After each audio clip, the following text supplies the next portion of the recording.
comment from Russell in the chat where he's saying contemporary classical today is blurring to the point that it is questionable if it can still be a useful term. Can you comment on that? Just the label of classical. Well, I know, like I said, my main background was in jazz, and people always want me to define jazz. And there's this famous quote, people disagree who said it. Was it Louis Armstrong or Fats Waller or whoever?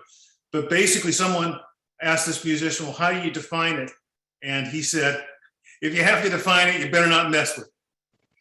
And I always feel that when we start worrying about definitions, that's not a good sign. Because generally, anything that's vibrant and alive is difficult to pin down. The only time it's absolutely easy to define something is after it's dead.